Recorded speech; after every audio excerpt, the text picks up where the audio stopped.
Welcome home to USA Global TV and Radio, a place where dreams take flight, with authentic storytelling, diverse perspectives and meaningful conversations, where global stories unite and bridges are built beyond all borders. Discover world-class education, entertainment, hope and inspiration. Together, we're building bridges worldwide. Subscribe to our channel, USA Global TV. Download our app, USA Global TV. Be our guest or join our team. Visit usaglobaltv.com.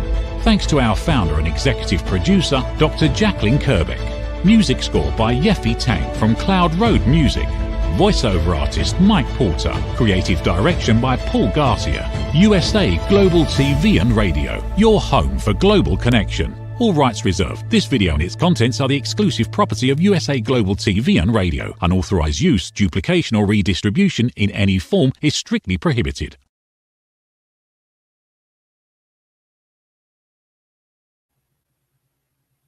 Howdy, Red O'Loughlin here. We're on Talking Heads on the USA Global TV and Radio Network.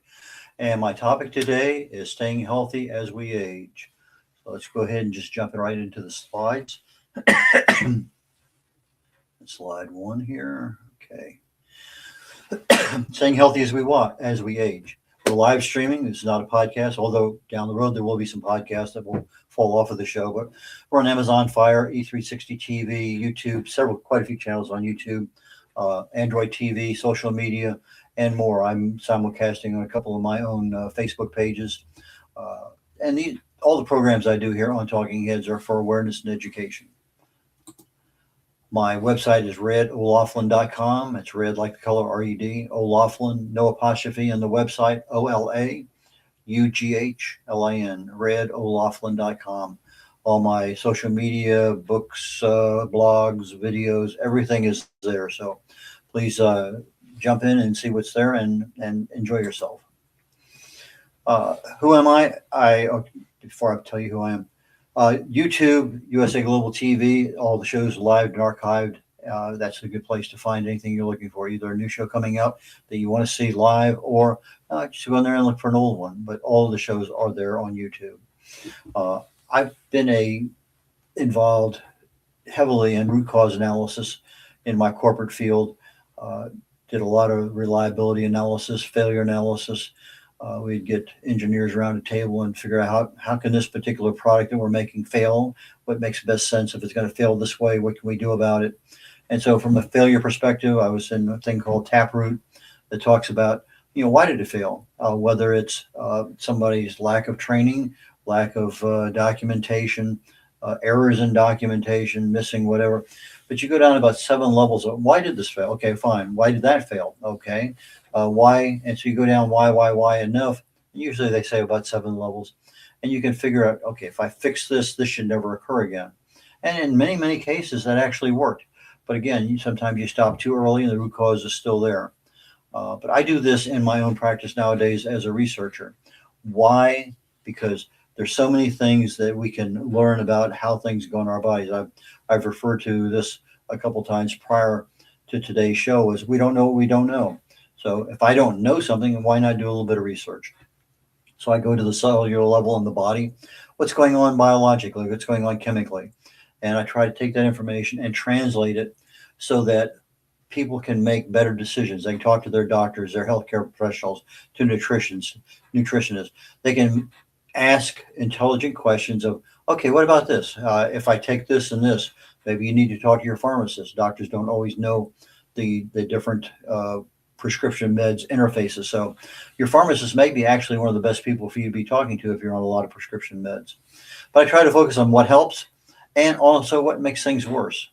I consider myself an author of decision support manuals for aging.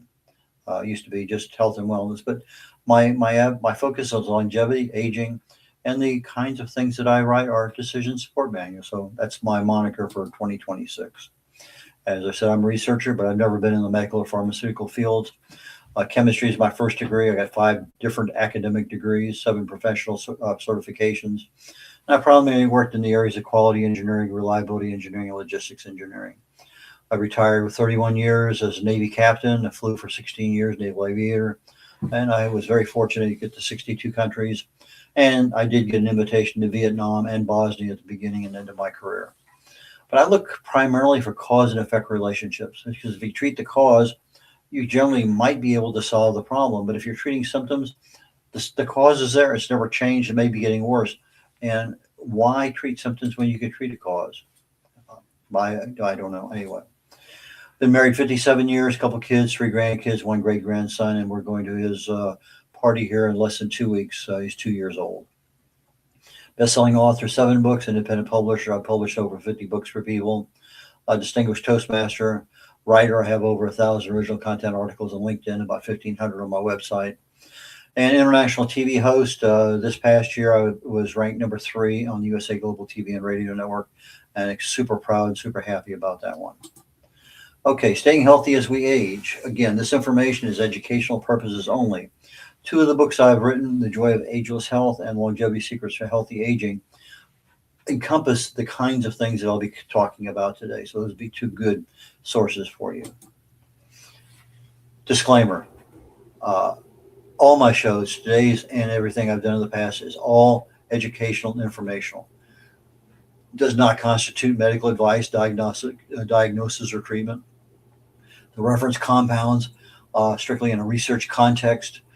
Consult qualified medical professionals about your health. So don't make it. If you're just on prescription meds, absolutely don't make a change because you never know what can happen. So please, if you have a problem and you think this might be a good thing to do, talk to somebody before you just jump in and do it. Again, awareness first, education second, third, take action. So between education and taking action, you really need to consult someone. What do I fear most about growing old, getting older? Depending on others, being a burden.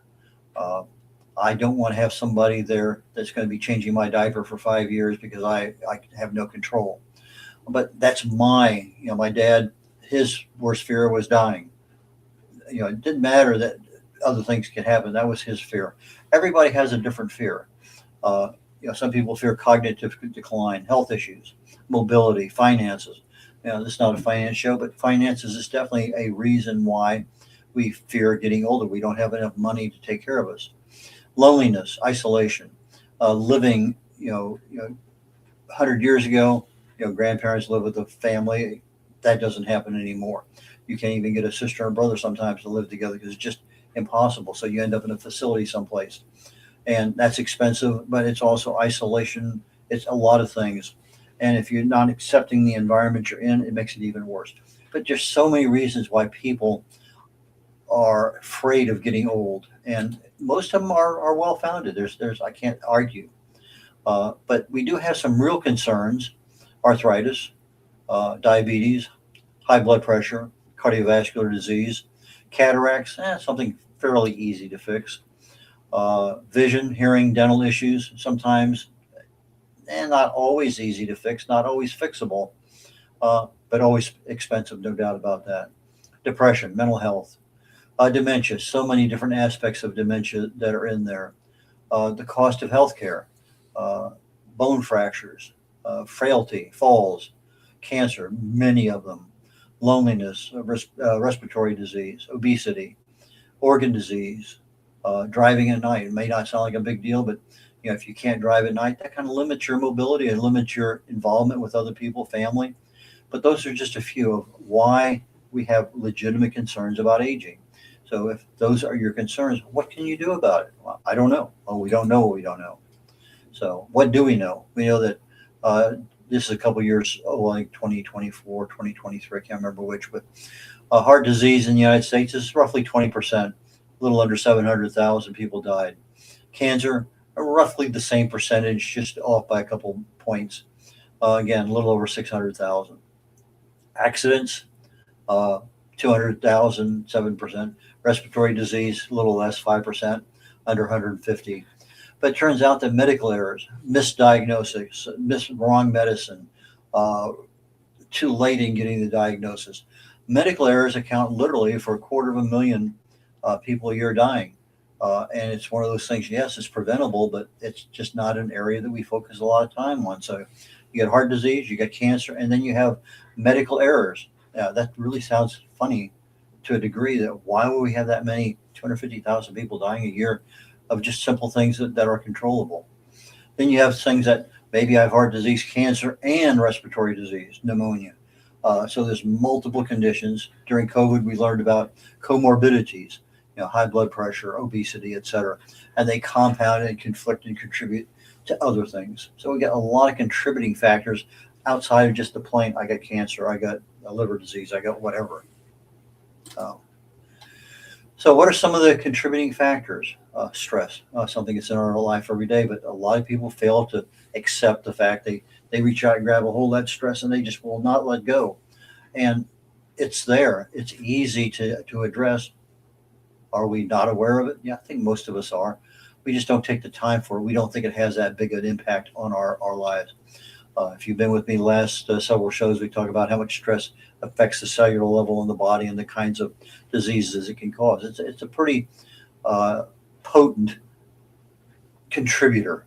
Toxins, personal care products, we put it on the skin, nanotechnology drives through the skin at the speed of light, and now all of a sudden we got the stuff inside our bodies, the foods we eat, lots and lots of, I'm not even talking about the environmental toxins that you breathe in every day, but we just have a lot of toxins out there. Understanding what do we really know? I talked about we don't know what we don't know. Well, that's a contributing factor. If I don't know and I keep doing the same thing wrong, something's going to happen down the road. Sometimes I don't have transportation to get to where I need to get on a regular basis. That can be a problem. Sanitation, we take it for granted. Some places it's just not up to speed or just not as the quality that we want. Education, I think the better educated people know that they need this and this and this, but sometimes they still ignore it for whatever reasons. The complexity of what's going on, the misinformation. During COVID, I think there was so much misinformation out there in so many different areas. Training, sometimes you end up with a doctor, sometimes you end up with somebody who's in training with a doctor. I've seen quite a few people in training with my dermatologist. He'll ask permission to bring them in, and then we'll go over whatever. But they're a doctor, and they're trying to get some experience in skin issues, and so come on and learn. Language. If you work with somebody, foreign culture, foreign language, maybe their English isn't so good. The translation, the understanding may not be there. That's a contributing factor. Oh, did I hear that right? I don't know. Overlapping symptoms. My daughter had a couple, this one or this one, but you can't have both. Well, it turned out she had both. And the doctor she went to for this one, no, because she has these other ones, that's not it. This doctor here's because she has these other ones, that's not it. Neither one of them said, maybe it's two of them at the same time. Rare, but it happened. So overlapping symptoms can be there, and you cross one out because you say that's not part of this, and you're focused on one area. Customs, cultures, maybe they don't believe in going to the doctor. It's just I don't need it. I feel fine. Understaffing, you go there and you got to wait and wait and wait. I don't want to do it. The equipment isn't as good as it can be. Sometimes you can't get access to the people you want to get access to. Okay, fine. I have a problem. Here it is on my arm. Okay, in 2.5 months I can get you in. Well, that's an access issue. Lots of things are contributing factors to why we have problems as we age. Over the last 6 months, I've covered the topics of hallmarks of aging and hallmarks of health, and they're very specific, like a dozen hallmarks of aging. This and this and this and this and these. And as I look at those things, all of them are valid. There's not one that's better than the other one. But I think as we get older, one of the ones that stands out to me is communications, the cellular communication from this cell to this cell. It goes up there and says, "Hi, how are you?" And the other cell says, "What'd you say?" We have loss of cellular communication. So the message is there. It's getting where it needs to get, but the cell doesn't get the message because it doesn't understand. Lots of things we can do to address that. But cellular communication affects our repairs. It affects a lot of things in our body. So if I'm looking for the hallmarks of health, the same thing. These are the things that keep you healthy. And when it comes down to it, there are a lot of different causes of aging and health and getting us to health, but we don't control. We actually can control, but we don't. The bottom line is our daily habits, the everythings we do every day: eat, exercise, stress management, sleep. All those things that we do, we call lifestyle choices. They're the decisions we make. They actually control the hallmarks of aging. If you look at what can I do to counter this hallmark, this lifestyle choice. What am I looking at to improve my health? This lifestyle choice. The lifestyle choices we make every single day, our daily habits, are what controls what our health is going to be like in our 50s, 60s, 70s, 80s, and 90s. So our actions and non-actions. Doing nothing is an action. Uh, we are in a land of information. We can go online and look up just about anything you want. If you want more detail, AI will drive down as far as you want to go, as much as you know. But in reality, little is sought. Okay, I got this problem. I can go online. Well, some people actually do. They go online, they self treat themselves. Well, is that smart? Maybe keep a log, keep a record, a journal of what's going on. What did I eat? What did I do? What stresses in my life? And now you can go to somebody and say, here's bumpity, bumpity, bumpity. Here are the things that are going on. These are the symptoms I'm seeing at these times. So maybe that's really a little bit more of you need than self-diagnosis. But self-diagnosis can certainly help. There's absolutely no reason in the world that you can't use that. But again, take the information and use it appropriately. I love Alice in Wonderland. When she gets down the fork in the road, says, "Which way do I go?" And the rabbit, or the rabbit, whatever, Cheshire Cat says, "If you don't know where you're going, any road will get you there." Well, that assumes you know where you are. In Alice in Wonderland, you're at their fork in the road, but you aren't at a fork in the road. You don't even know if there is a fork in the road. We assume we know where we are, but we don't. And initially, when I looked at this, it says 22% of Americans don't get annual physicals. I said, that sounds, so I found another two, three, four. It turns out the number could be as high as 62%. 2 out of 3 people every year don't get an annual physical, but 9 out of 10 believe they're important, especially for our future health, but we still don't get them. 1968, many years ago, was the last year I didn't get an annual physical. I was 22 years of age at that time. I was getting ready to graduate from college, going to the military. 1969, actually 1968 was, I did get a physical. 69, I said I do to the Navy, went in boot camp, and 31 years, annual flight physicals every year, basically a GP, dental, eye, ear, and heart, everything was checked, even skin. I get out and retire in 2000. And for the last 25 years, I have a GP, I have a dental specialist doctor, I have an eye doctor, I have an ear doctor, I have a heart doctor, I have a skin doctor. I got more doctors than I know what to do with. But it's part of the way things are set up outside in civilian life. On the inside, everything is kind of integrated. But in general, up until about 6 years ago, I thought my health was pretty good. I really did. I had a full cardiac workup at around 72, 73 years of age. No prescription meds, nothing needed. Everything was fine. A year later, so a souvenir I brought back from Vietnam called Agent Orange started interfering with my heart and other things. And all of a sudden, now I'm on 3 eye medicines and a 3 heart medicines. You get older, these things happen.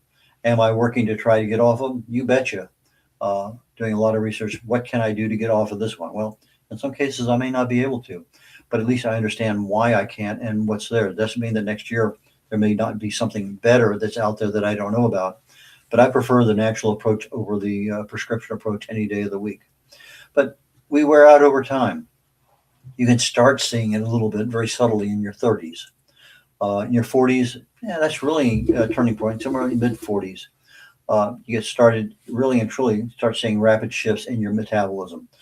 You don't lose weight as fast as you do. Your endurance isn't there. But by the time you get into your 50s, you're starting to see problems with strength, balance, flexibility, endurance. Those degrade a little bit. They begin to fade. So by the time you get in your 60s, I've really lost some of my strength, my balance, etc. Our metabolism slows down again. So that metabolic slowdown now becomes much more noticeable. The risks of various kinds of diseases increase. You start getting into your 70s, and I mentioned earlier, the cellular repair, because of the signaling that goes on between the cells, is not being interpreted properly or at all. So I start having problems now. My repair mechanisms aren't working well. So a lot of things add up and they accumulate over time. Uh, so why do people fail to get a physical annually?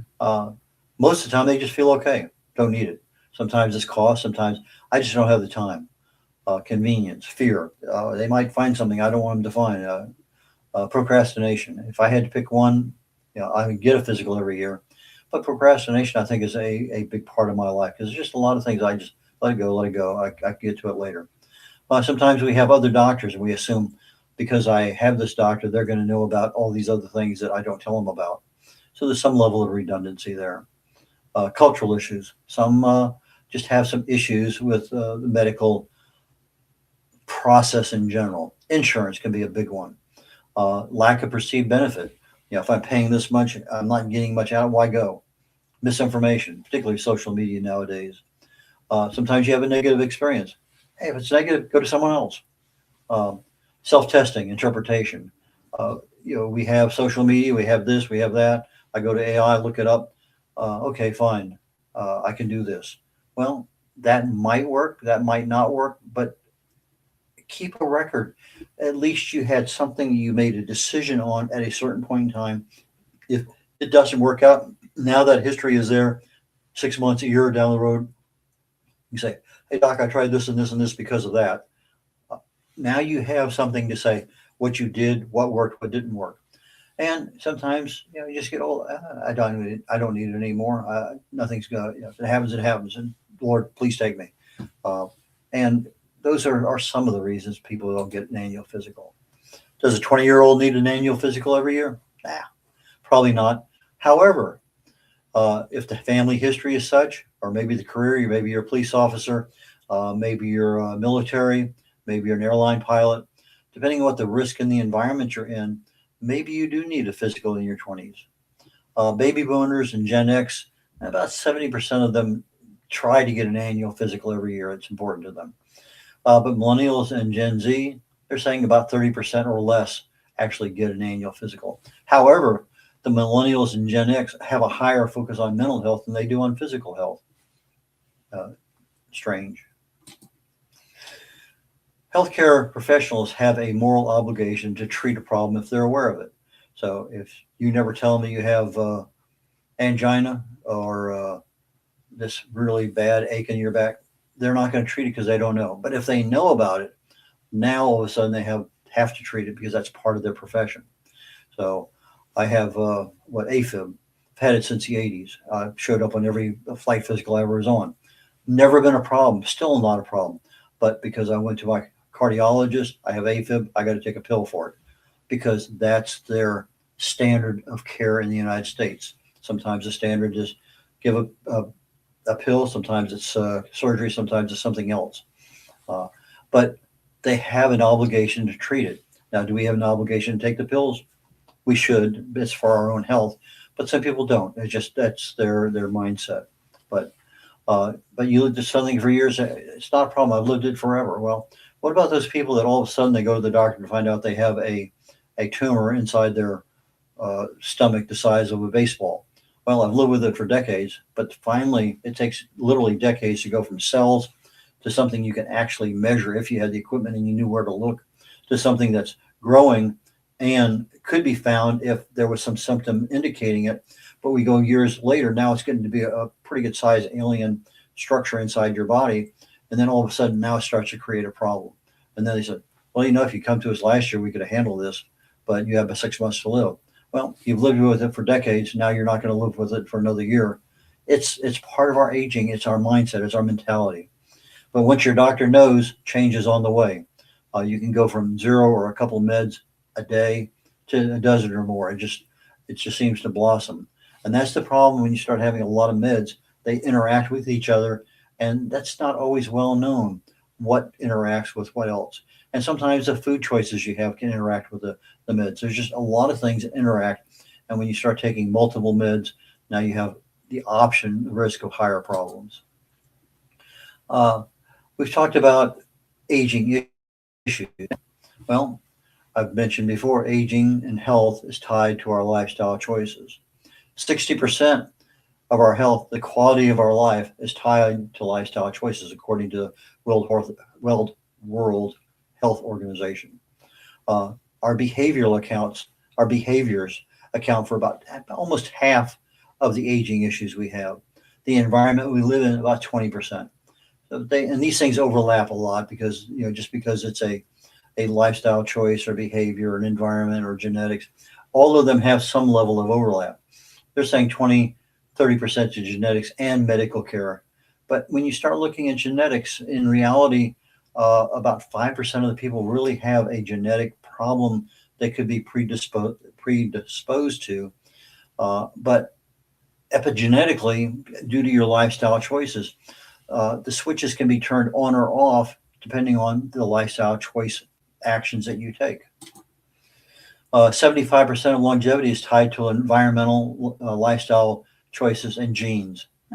That's a pretty good number. But when you look at it, let's pull the disease aspect out of it. And 80% of disease that is age related is preventable. And if you just address the issues of inflammation, oxidation, you can't address the infection issues there. Yeah, those things come, COVID, whatever. But inflammation, relatively easy to address. Oxidation, again, if you catch it, you can start doing some stuff. I like to look at it from an 80-20 rule, Pareto principle. 80% of the problems we have are caused by 20% of whatever's out there. So if I want to focus on the 80% of the things that in my health, I really need to look at those 20% of things that affect the aspects of it. So that is the lifestyle choices. And when I start looking at the 20%, it'll affect the 8% that will result in discipline, fun, escape, good habits. So you ask yourself, which lifestyle choice gives us the best ROI? Well, good question, but it's not always the right question. You can't sub-optimize health. What do I mean by that? You can't pick eating or exercise or stress management or sleep and concentrate on that and let everything else go to hell. You have to concentrate on each of them. They all are intertwined with each other, and working one, you're sub-optimizing everything else. So if you are not doing any exercise, but you're taking care of everything else, maybe that's a clue. If you're not doing any stress management, exercise really accounts for a little bit of stress management. So maybe that's kind of covered there. If you're not getting good sleep, maybe that's a really big clue, because a lot of stress in our lives affects the quality of our sleep. So many of them interact with each other. If I'm not getting the nutrients I need to the cells in my body, the mitochondria are not producing the levels of energy that my body needs, I start having fatigue and brain fog and all sorts of stuff. So every aspect of it is needed. But the nutrition, to me, is probably, if not, it's the one thing we do every day. We breathe, we eat. That nutrition feeds every single cell in our bodies. We need what we have to have. 30 or more micronutrients or nutrients on a daily basis. How many of us get that? Very few. I mean, you look at something like magnesium, vitamin D, calcium. There's so many of them in there that it's either half people get them, 90% of people don't get it. There's just a lot of things in our healthcare, our environment, that we have a habit we don't know, so we don't go out of the way to get blueberries, or we don't go out of the way to have more greens in our diet, or we make sure that we don't have toxins in the foods that we buy. Sleep is when our bodies repair itself.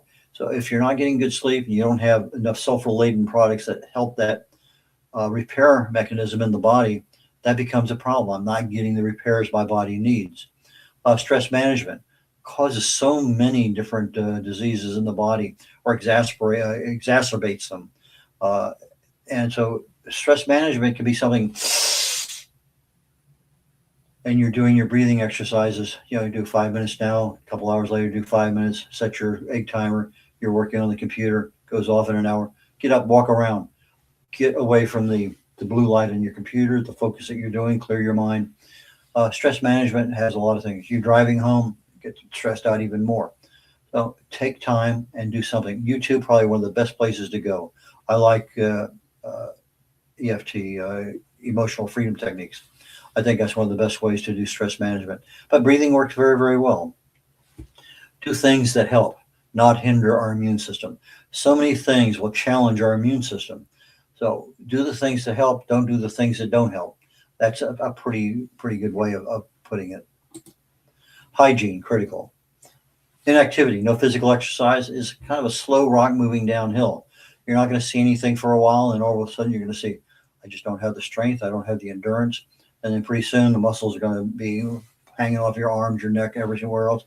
Sarcopenia sets in, and some of the big longevity gurus around, they're thinking exercise is the absolute number one way to extend longevity. Uh, I think it's a factor. I don't think it's the main one, but a lot of people think that.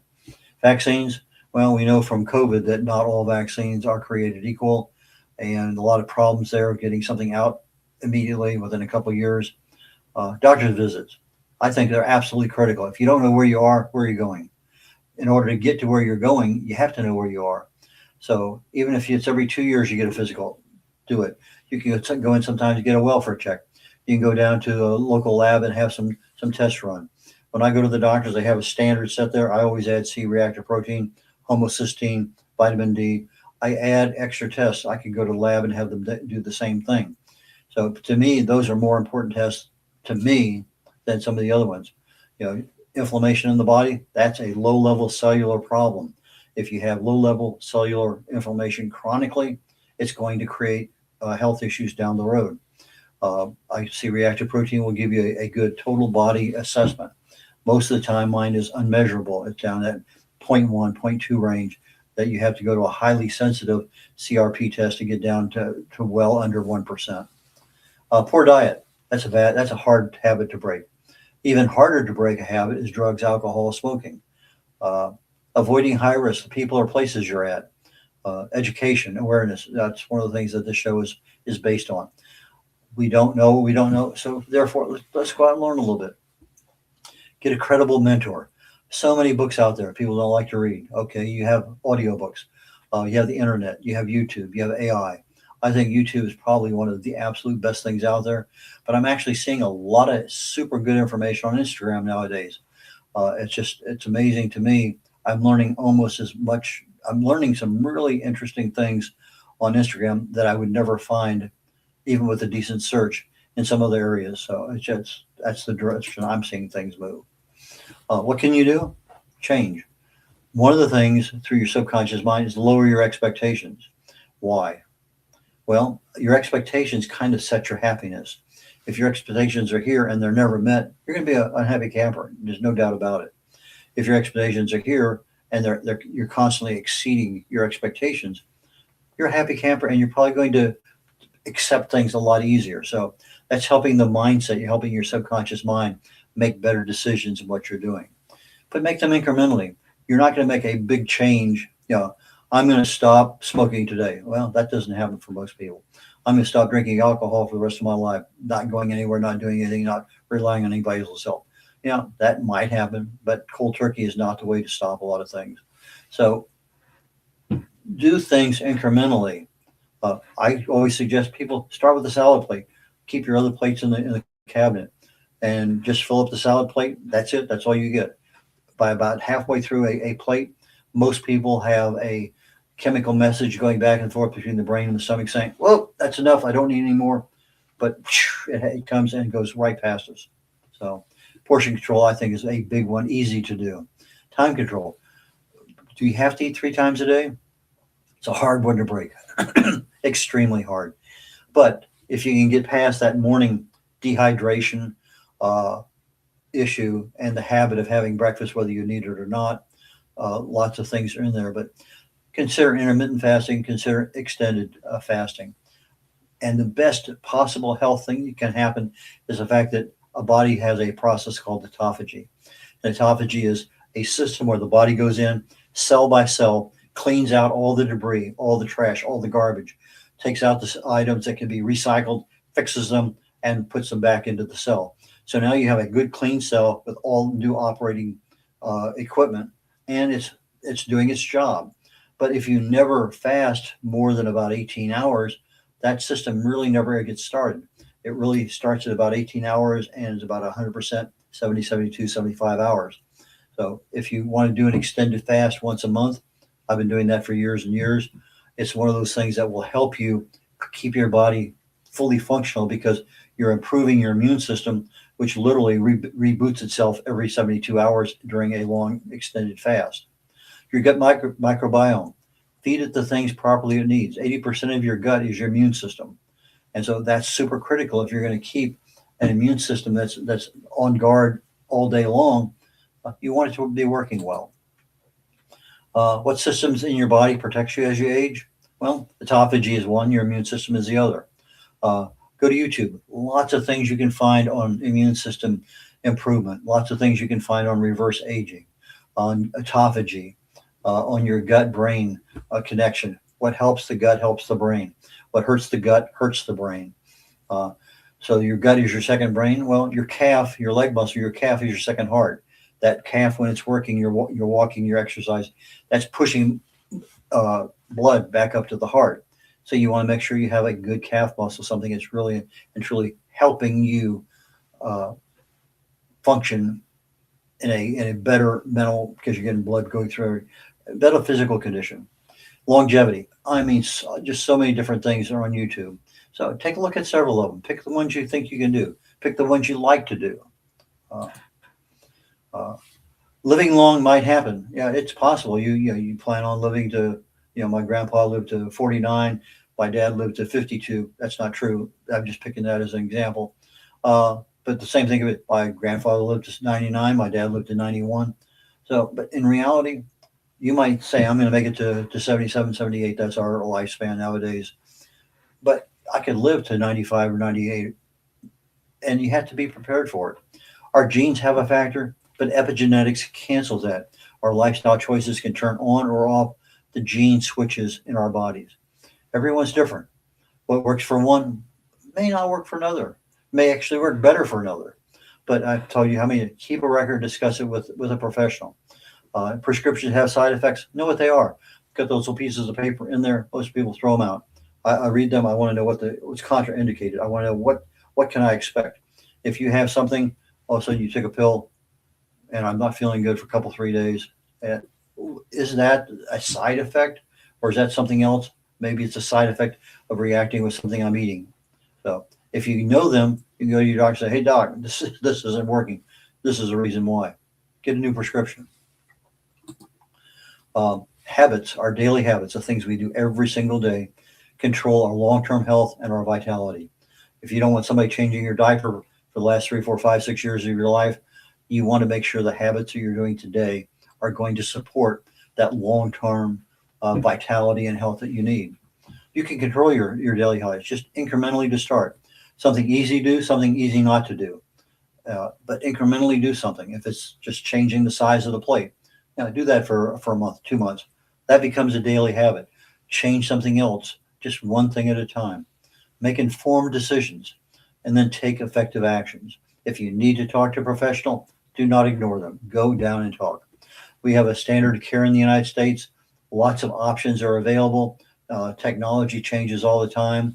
And sometimes you can't get what you need in the United States. You have to go somewhere else outside the United States. If you listen to my talks in the past on cancer, most people think that they're a genetic disease. I think it's a metabolic disease. We don't treat metabolic disease for cancer in the United States. You gotta go somewhere else in the world to get that done. But the return on investment of the success ratios are incredible as far as treating it differently. But again, that's a location issue. And then, that was my last one. Okay, well, we're 39 minutes into a 40-minute program. Those things happen. I thought I had something on there else, but it is what it is. Thank you, Dr. Jacqueline. I just saw the note, and I didn't realize that, but I'll make sure that I get that one taken care of. And so this week is the aging. My mind is at the end of the show. I can't even think. Okay, we're at the end of the show, Talking Heads. We're going to be on again next week. I wish I could tell you what the topic is. I didn't pick this topic until yesterday. I'm going to get better about that. I really need to have these things lined out in advance so I can do my show a lot better than I'm doing.